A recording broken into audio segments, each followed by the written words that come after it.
मैं एक बार हॉस्पिटल चला गया, बड़ी बड़ी लंबी लाइनें ओपीडी में, एक रेडियोग्राफर, बड़ा गुंडागर्दी का आलम इसने बना रखा था, एक सीएमओ रिटायर्ड हो चुके वो यहाँ से, उन सीएमओ के साथ भी उसने हाथापाई की, मेरे साथ भी उसने हाथापाई की, उसकी शिकायत भी दर्ज हुई, कोई एक्शन तो खैर होना नहीं था। लेकिन अगले ही दिन मेरी आवाज उठाने पर अगले ही दिन नए नए जो भारतीय जनता पार्टी में आकर के विधायक बने हैं वो वहां पर पहुंचे, उन्होंने वहां बड़े बड़े वायदे कर दिए, टॉयलेट साफ कराऊंगा, ओपीडी की स्लिप्स बनाने के लिए 4-4 काउंटर लगवाऊंगा। वो वहां पर लड़ाई झगड़े हो रहे हैं, परसों भी लंबी लंबी लाइनें वहां लगती है। मैं परसों की क्या, वो तो अखबार में आ गई कल के, लेकिन हर दिन वहां लंबी लंबी लाइनें लगती है। कोई भी एक कार्य अगर ये विधायक या कोई भी भारतीय जनता पार्टी का नेता अगर सुधार करवा जाए कभी भी शिक्षा और स्वास्थ्य के अंदर, मैं राजनीति करनी छोड़ दूंगा। इनका इंटरेस्ट सिर्फ उन कामों के अंदर है जहां से पैसा इनकी जेब में आए, किसी भी तरीके से आए। पैसा बहुत है, मैं तो इनसे निवेदन करता हूं, यार तुम लोगों के पास पैसा अथाह है, सोने की चम्मच मुंह में लेकर के तुम लोग पैदा हुए हो, अरे क्यों पब्लिक इंटरेस्ट में, अगर आप खुद से भी पैसा लगा करके पब्लिक के लिए काम करने लग जाओ तो ये सोनीपत शहर चमक सकता है, लेकिन नीयत नहीं है, ईमानदारी नहीं है। इसलिए इन लोगों को हमने सत्ता की कुर्सी पे तो बैठा दिया है, लेकिन ये आप लोगों के लिए काम नहीं करेंगे। सोनीपत की जनता से भी अपील है कि इन लोगों से सवाल पूछिए।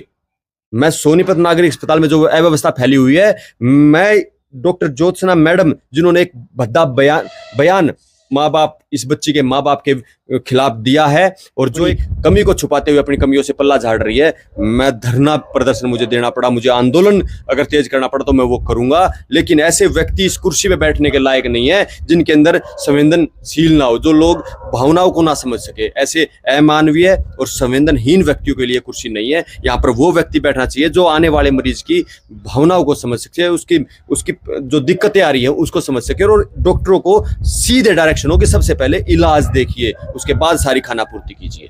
बहुत बहुत धन्यवाद कि आपने बड़े ही अच्छे सवाल ये 2 मेरे से आज पब्लिक इंटरेस्ट में लिए हैं, और मैं जनता से भी अपील करता हूं कि मेरे साथ जुड़िए, और ये आप लोगों की आवाज़ है, मेरी नहीं है। मेरे पास हेल्थ पॉलिसी है, अगर मेरे पास कोई दिक्कत आएगी तो मैं तो प्राइवेट हॉस्पिटल में ले जाऊंगा।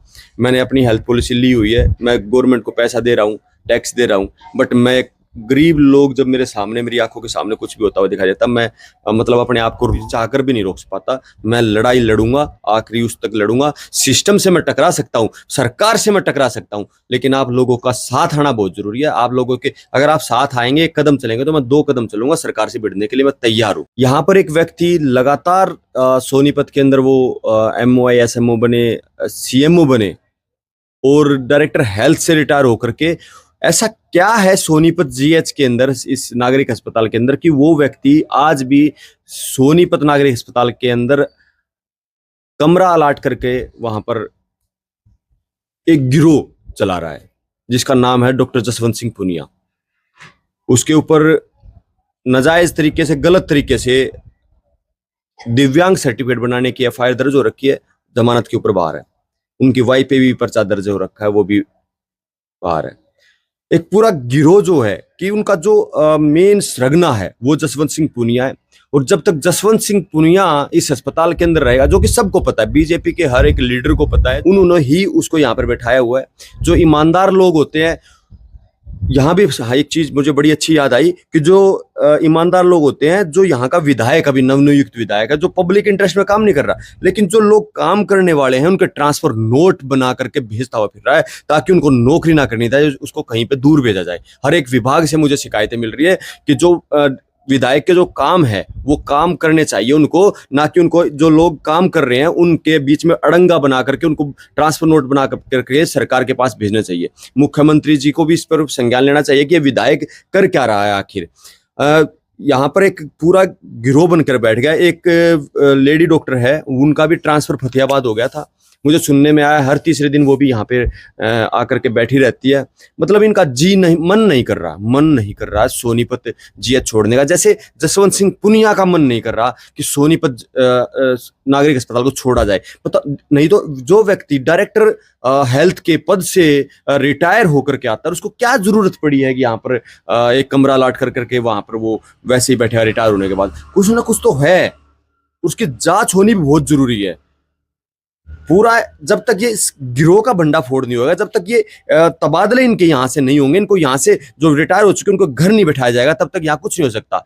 एक 9 वर्ष की जिसकी सर्विस हुई है कुल, जो एमओ बैसवाल गांव है शायद, उसके अंदर तैनात थे एक डॉक्टर, उनका नाम फलसवाल, नितिन फलसवाल है शायद, जो कि इनके रिलेशन में भी बताता है अपने आप को, जो डॉक्टर सीएमओ ज्योत्सना जी के, वो आज उनको पीएनडीटी का नोडल अधिकारी बता दिया।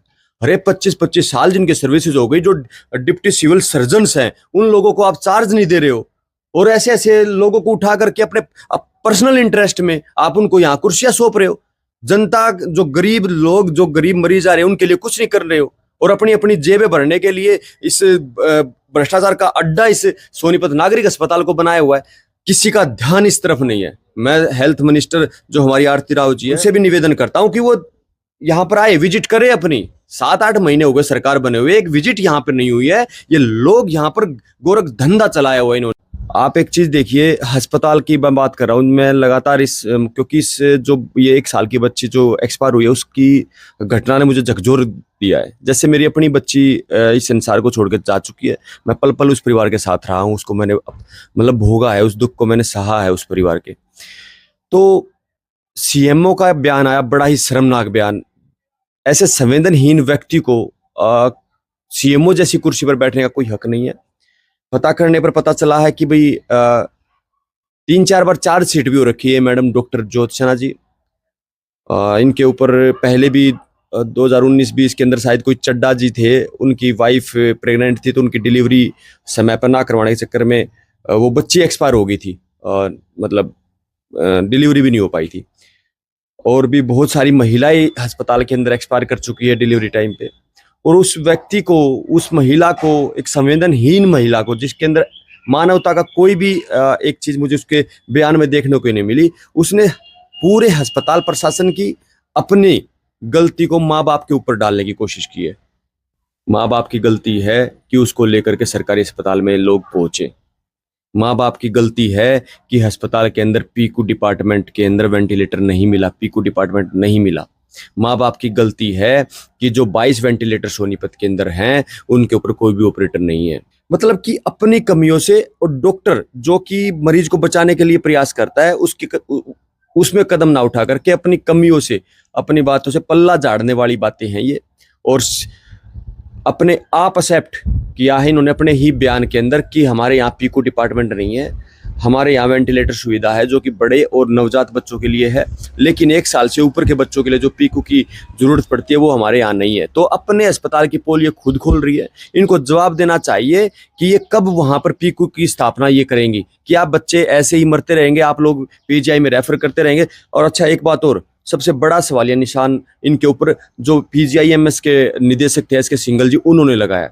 उन्होंने बताया है कि उन्होंने जब पूछा इस केस के बारे में, तो उन्होंने बताया कि सोनीपत हॉस्पिटल को पहले रेफर करने से पहले इस बच्चे का जो है वहां पे वेंटिलेटर सुविधा पता करनी चाहिए थी, जो कि सोनीपत ने नहीं की है। मैं पहले भी कह रहा हूं कि इस बच्ची के मरने में जीएच सोनीपत, सीएमओ और पीजीआईएमएस रोहतक